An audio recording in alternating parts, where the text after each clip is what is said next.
दोस्तों, क्या आपने कभी सोचा है कि एक ऐसा इंसान जो बचपन पोलियो का शिकार हो जाता है, वो कैसे इंडिया की सबसे बड़ी रिटेल कंपनी का मालिक बनता है।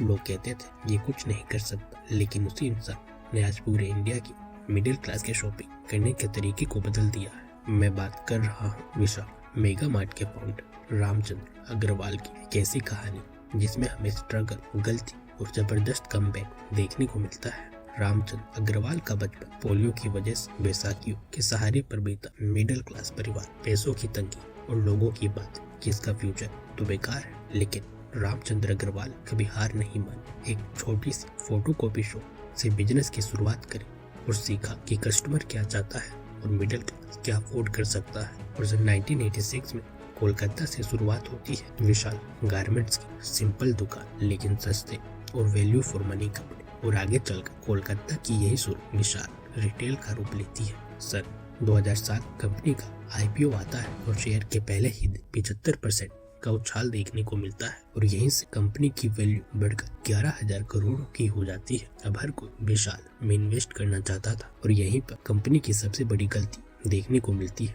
तेज एक्सपेंशन, कमजोर सिस्टम और ज्यादा लोग, ये सब आगे चलकर कंपनी के गहरी समस्या शुरू कर देते हैं और सन 2008 का फाइनेंशियल क्राइसिस पूरी विशाल की इमारत को हिला देता है। कर्ज बढ़ता जाता है, स्टोर बंद होने लगे और अंत में रामचंद्र अग्रवाल को उनकी ही कंपनी से बाहर कर दिया जाता है। विशाल रिटेल विशाल मेगा मार्ट में बदल जाता है। नया management, slow but smart growth और फोकस सिर्फ छोटे शहर, सामान सस्ता और वैल्यू फॉर मनी। लेकिन रामचंद्र अग्रवाल रुके नहीं और सन 2012 में उन्होंने V2 रिटेल की शुरुआत की और आज उनके पास देश भर में 150 से ज्यादा स्टोर, 5,600 करोड़ से ज्यादा का बिजनेस देखने को मिलता है। विशाल मेगा मार्ट की कहानी हमें ये सिखाती है कि गिरना फेलियर नहीं, रुक जाना फेलियर माना जाता है।